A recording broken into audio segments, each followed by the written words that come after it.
spot to break through here. Jump. I'm bigger than that, but thank you. Here we go. I'll try one more time here, excuse me.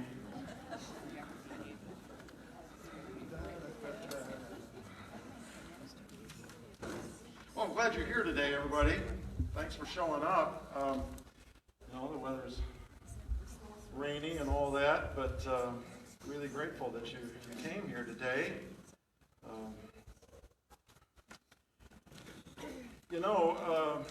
A lot of people believe that everybody is entitled to their opinion, to his or her opinion, and I guess that's true, but I also believe in something quite similar to that, which is that everybody is entitled to my opinion.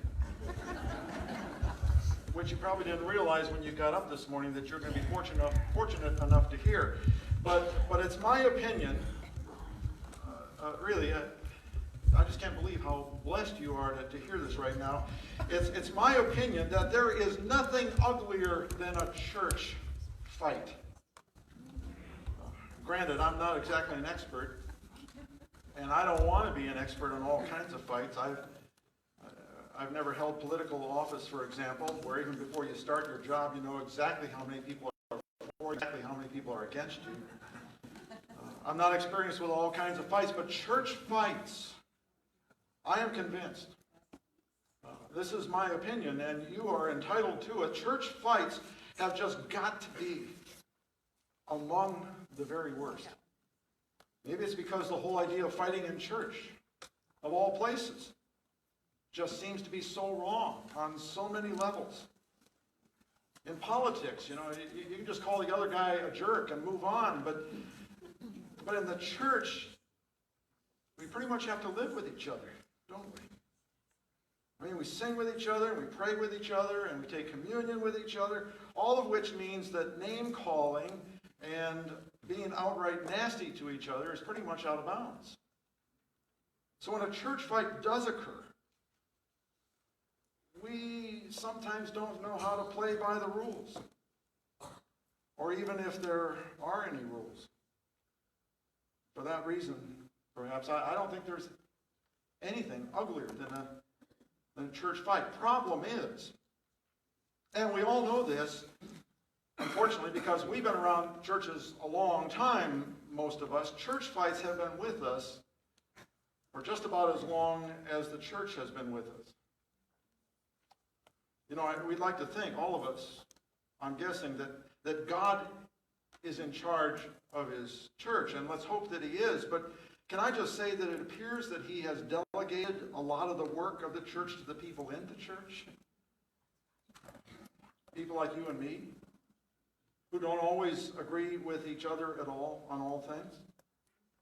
And what that means is that we have found a way, you and I, sometimes, to stand shoulder to shoulder with each other, and to say all kinds of loving things to each other, and to sing all kinds of sweet and harmonious and peaceful things to God on Sunday morning, and still gossip about each other at Keys. You do that, don't you? After the service, or to stick it to each other at the board meeting on Tuesday night. Somehow, when it comes to church stuff, there is a kind of disconnect where our words are not always perfectly consistent with our behaviors. We've known that for a long time, of course. It's not new. The issues themselves have changed over the years, but the potential for disagreement has always been there. Jesus said, "For where 2 or 3 gather in my name, there I am with them." What he didn't say, wherever 2 or 3 are gathered together, there's also potential for disagreement. Church fight's been with us for an awful long time. Well, the deal, as far as this morning is concerned, is that the Apostle Paul, we are talking about Paul in this series, the Apostle Paul was no stranger to church fights. I mean, he knew all about church fights. He moderated fights between church members. He took stands for what he felt was the right thing based on who he thought Jesus was and what Jesus did for those who believe in him. And he sometimes even found himself in the middle of a church fight where people not only fought, but they fought over Paul himself. Because he spoke the truth, because he told it like it is, or like it was, as far as he was concerned, it wasn't long before Paul found out that at least some people didn't care very much for what he had to say. And in some cases, it wasn't very long before he found himself persona non grata in and around the church. I mean, last week you remember that Paul got into so much hot water that he had to get out of Dodge, well, Damascus actually, by being lowered outside the city walls in a basket because his life was in danger. I've been a pastor for 44 years, and that's never happened to me. I once was offered a flight to the Holy Land, one way. But I've never been personally threatened like Paul was. The thing is that he knew all about church fights. And gang, what I want us to look at this morning is a big church fight that Paul got into with none other than Peter. Yeah, that Peter. Peter the fisherman, Peter the disciple, Peter the leader of the early church. And actually, to tell you the truth, if I might say this, you know, it was a good church fight. If there is such a thing. By that I mean it was a fight worth having. You see, this particular church fight wasn't about the little things that a lot of church people fight about. Things like the times of the service, or how loud the music is, or whether or not it's appropriate for the pastor to wear blue jeans, or about drinking coffee in church, or whether or not they have the right size potties for the 4-year-olds. Little things like that. But instead, something that really mattered, something that mattered a lot. Something that was at the very core of what it meant to be the church. It was a big church fight with Paul in one corner and Peter in the other corner. Let me set the stage for you as briefly as I can before we actually look at it. What we got to remember, friends, what we should remember is that the early church, the first century church, was just finding its way in a lot of ways. I mean, we're talking about a church here. We're talking about a church that's brand new. The whole church, the whole Christian faith really was no more than 15 years old at the most. Imagine. It was a brand spanking new organization, movement, church. And what that meant was that they had not yet figured out just a whole lot of stuff about who they were, or about what they were supposed to be. And maybe most importantly, they had not yet gotten a firm grip on just exactly what they were supposed to believe as a church. Like I say, the church, because it was so new and because it had basically no history, zero history, the church was literally finding its way. And one of the issues before the church back then, just because they really hadn't yet had the time to figure it out, was what a person had to do in order to be considered a Christian. See, folks, some people back then, people like Peter, people who had probably actually seen Jesus face to face, people who had known Jesus personally, people who had traveled around with Jesus for a while, a lot of those people back then felt that you couldn't become a Christian, that you could not become a Christian. Listen, you couldn't become a Christian until you had done it the way that they had done it. Does that sound familiar? Perhaps it should. That you couldn't become a Christian unless you became a Christian the way they had become a Christian, which was to first become a Jew. Which back then, of course, meant following hundreds upon hundreds of Jewish laws, including all kinds of dietary restrictions, all kinds of rules and regulations about working on the Sabbath, and of course, with that, along with that, an understanding as to what work was and what work wasn't. And for men, of course, following the ritual or the rite of circumcision. In other words, as far as those early Christians were concerned, for Peter and for a lot of others who had been Jews their whole lives, in order to be a Christian, you had to be a Jew, a good Jew, a law-abiding and a law-following and a law-loving Jew first. But a lot of people, including some adult men who, let's just say, were less than enthusiastic about circumcision, were not particularly interested in obeying every single law. Or for that matter, even any of the laws of the Jewish faith. See, they were interested, these people, these other people, these people who weren't Jews, they were interested in one thing. And that one thing was Jesus. That's all they wanted. The fact is, they had a lot of interest in Jesus.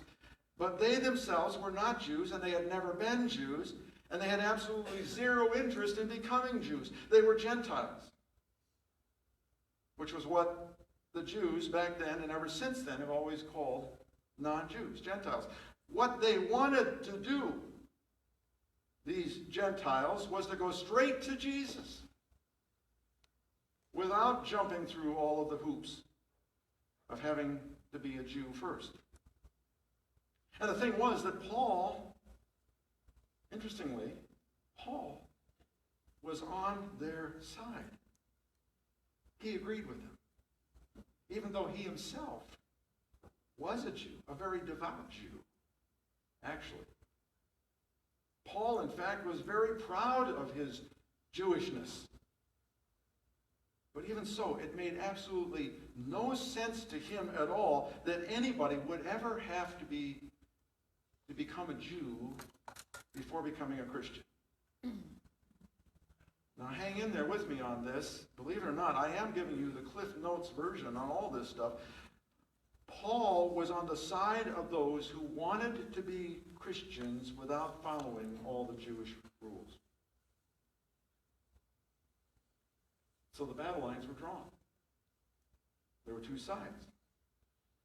The people like Peter, who thought that Christians needed to be Jews first, were called the Judaizers. And the people like Paul, who thought that you could be a Christian without becoming a Jew first, were called, you guessed it, non-Judaizers. Those were the battle lines. So the deal was that with the church barely more than a decade old,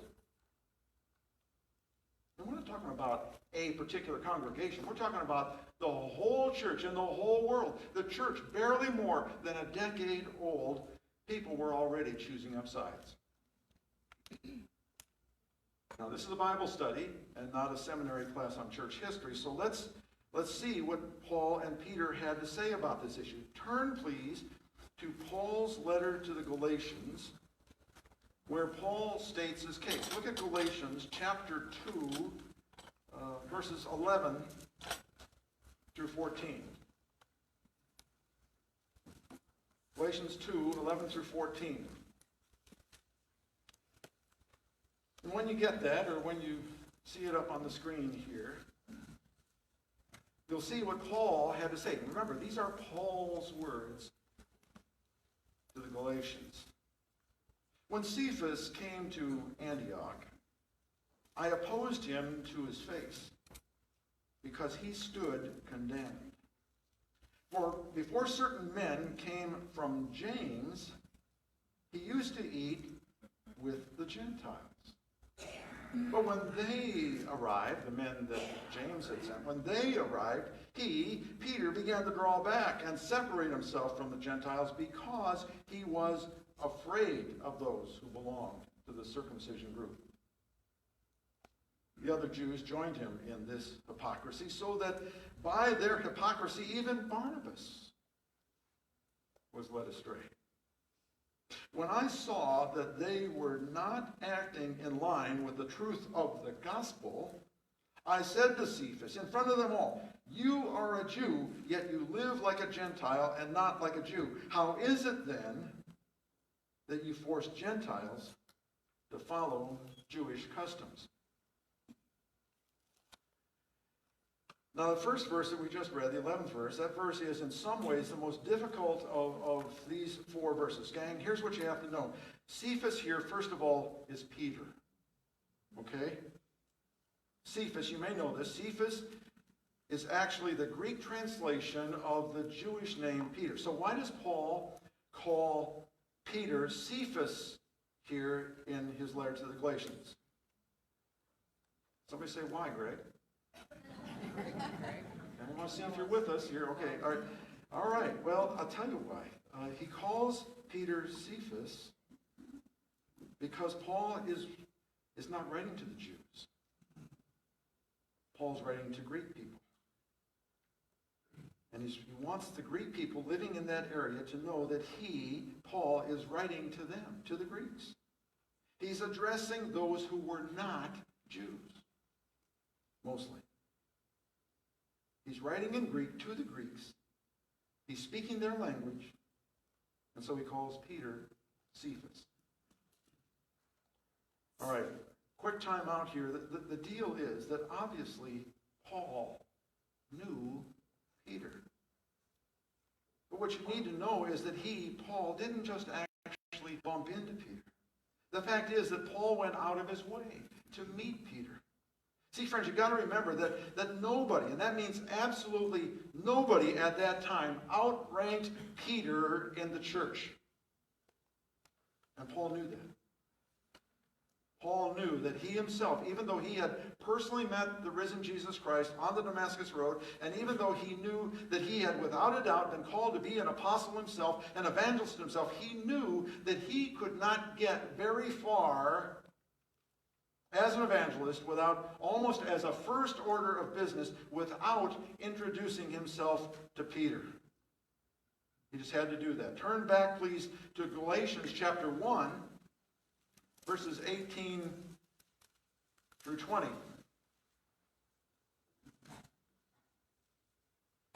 After 3 years, this is Paul again, writing to the Galatians, after 3 years, I went up to Jerusalem to get acquainted with Cephas, Peter, and stayed with him 15 days.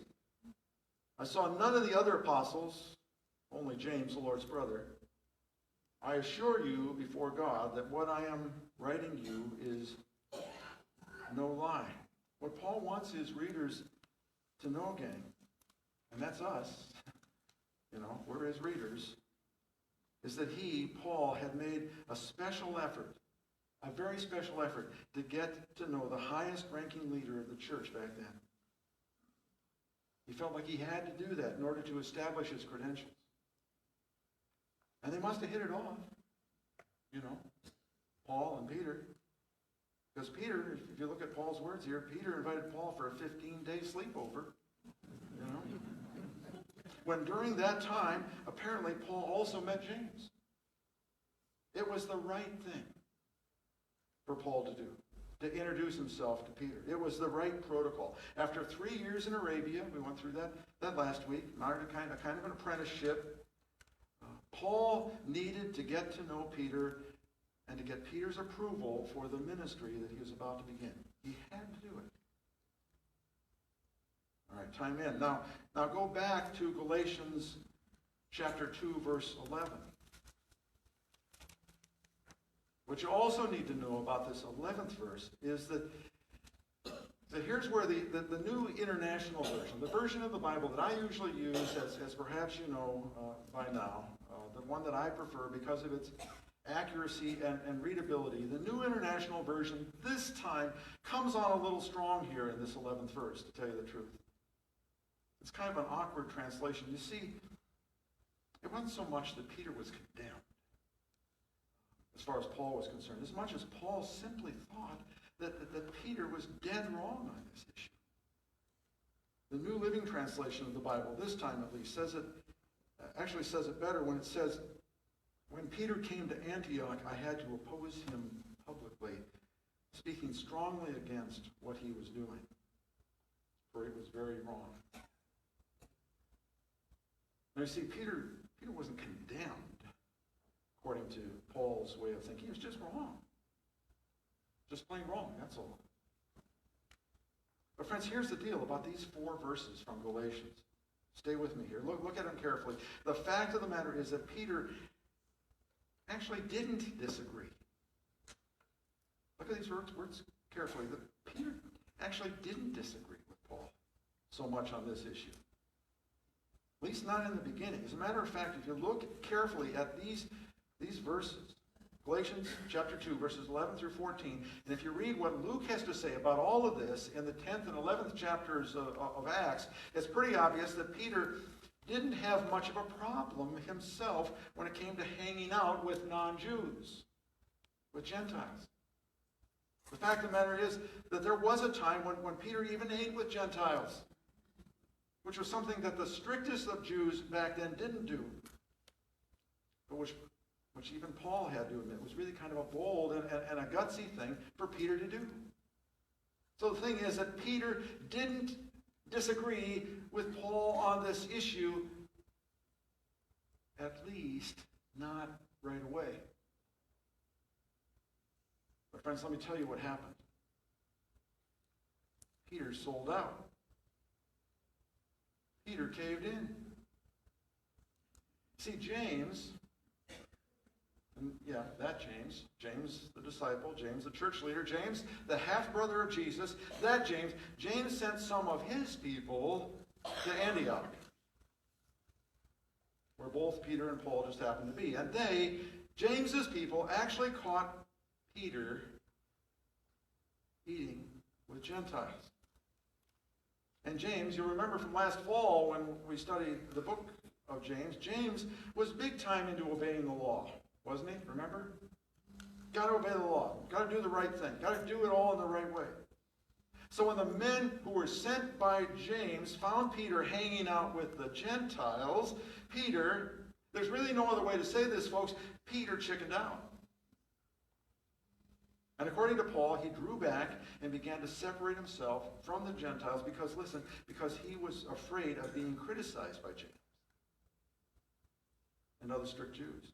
And because Peter was the leader of the early church, other Jews who had become Christians followed his example and also drew back. In fact, even Barnabas, Paul's friend and partner, drew back because they didn't want to be criticized for associating with Gentiles. We'll talk more about Barnabas next week and even the week after that. But Paul was amazed at what he saw as their hypocrisy. I mean, Peter and Barnabas and other Jews were perfectly content to be with the Gentiles and even eat with them until they got worried that they might be criticized for doing that.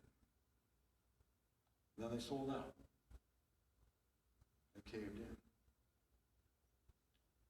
And Paul could see the inconsistency in that. And he called Peter on it. Check out the next couple of verses. Galatians chapter 2, verses 15 and 16. We who are Jews by birth and not sinful Gentiles know that a person is not justified by the works of the law, but by faith in Jesus Christ. So we too have put our faith in Christ Jesus, that we may be justified by faith in Christ and not by the works of the law, because by the works of the law no one will be justified.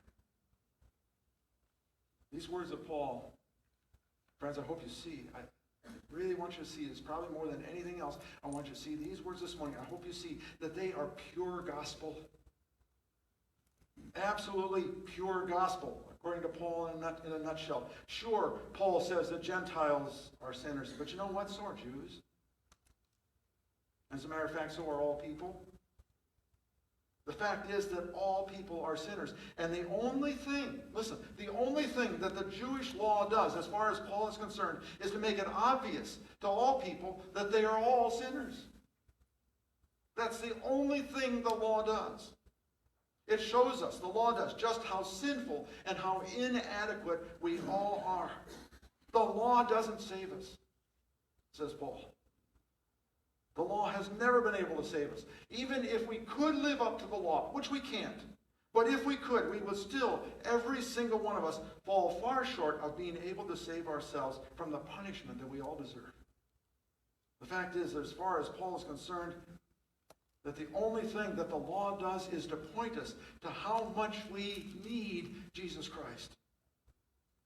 And it's only then, when we put our faith, not in ourselves and not in our ability to be good by obeying the law, but in Jesus Christ and in Him alone, it's only then that we are justified before God. Friends, it doesn't get any more gospel in the whole Bible than that. Not even in the Gospels. Really. That's what our faith is all about. And the interesting thing about all of this is that Peter knew that. He did. He knew all of that. In fact, one day he had a vision when he was in Joppa. Luke tells about it in the 10th and 11th chapter of Acts. We won't read it now, but you can look at it later if you want. Acts 10 and 11. Luke tells us about a time when Peter had a vision and where he came to understand that Gentiles could come to Christ directly without becoming Jews first. And where even Peter had to admit in Acts chapter 11, verse 18, so then, even to Gentiles, God has granted repentance that leads to life. And the fact is that there came a day, you may remember this also from last year when we looked at both of Peter's letters. There came a day when Peter wrote in his second letter, 2 Peter chapter 3, verse 15, when Peter said, bear in mind that our Lord's patience means salvation, just as our dear brother Paul also wrote you with the wisdom that God gave him. I think it's kind of funny because if you go a little bit further, you can see in 2 Peter, 3rd chapter, the 16th verse, that even Peter couldn't resist taking a little poke at Paul. Peter says about Paul, he writes the same way in all his letters, speaking in them of these matters. His letters contain some things that are hard to understand. But which Peter then goes on to say, which ignorant and unstable people distort, as they do other scriptures to their own destruction. And I was thinking this morning when I looked at these words, how many Christians, when they don't understand what the Word says, feel that they have to amend the Word to fit their actions? How many Christians, when the Word somehow judges their actions, judges what they do, turn it around in such a way where they now judge the Word? I see that all the time. One of the reasons I want to be in this church is that this church doesn't do that. Sometimes there are some disagreeable things in the Word, you know. Sometimes there are some things in the Word that they call into question who I am and what I do. But you know what? I'd rather have it that way. And to have to struggle with that a little bit and deal with that on a personal level about the ways in which I don't measure up, than to change God's eternal word to fit my preferences. As far as Peter was concerned, Paul was deep, sometimes real deep. But you know what? He was right. Bottom line to all of this is that Peter knew what was right. And he did what was right. Until when? Until he got scared. See, he was afraid of being criticized. And so he knuckled under. He backed down. Just like he did that night when he denied Jesus 3 times. He caved in. That's what this story is all about. Paul, on the other hand, held his ground. One thing about Paul, and I think it's the thing I like most about Paul, he always held his ground. That got him into trouble sometimes. Actually got him into a lot of trouble, more times than he could even count. But Paul never ever took the easy way out. He never did. He escaped a few times. You might say that he ran away, but why did he do that? He ran away so that he could continue to preach the gospel to more and more people. He never ever watered down his message, Paul. He never ever said what people wanted him to say unless it was also the right thing to say. He never ever accommodated the gospel message to the ways of the world, but instead he did his best to get the world to accommodate itself to the gospel. He always, always, always held his ground. And guys, if there's any kind of practical application at all to today's lesson, as I finish up here this morning, I guess that I want to ask you, as a Christian, these 2,000 years later, if you have always held your ground. I mean, have you, like Paul, known what you should do based on your understanding of who Jesus is and what Jesus said and what Jesus did on the cross for you and what you believe Jesus wants for you to do with your life, and then lived your life consistent with that understanding? Or have you, like Peter, sometimes at least, also known what you should do out of your understanding of what our faith is all about, but then sometimes gotten scared of what other people might think? Maybe more scared of what other people might think than of what God might think. And then drawn back. You know, if you're at all like me, your grades are less than perfect in that area. Sometimes, like Paul, you've acquitted yourself pretty well. You've done what you have known that you should do, regardless of the cost. But then other times, like Peter, not so much. You kowtowed to others in order to take the easy way out. Fact is, few of us have gotten straight A's. And few of us have gotten straight F's. We don't succeed or fail in this, gang. We succeed and we fail. We win some and we lose some. We know what it's like to be faithful. And it feels pretty good.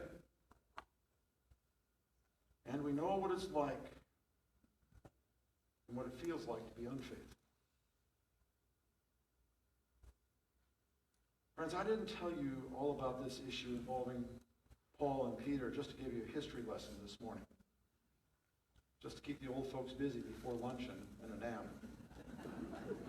I told you about this particular time early in Christian history in what amounted most likely to the very first church fight. At least the first very important church fight. I told you all this to get you to ask yourself the question, as a Christian, if you have held your ground. I don't need to know how you answer that. But you need to know how you answer that.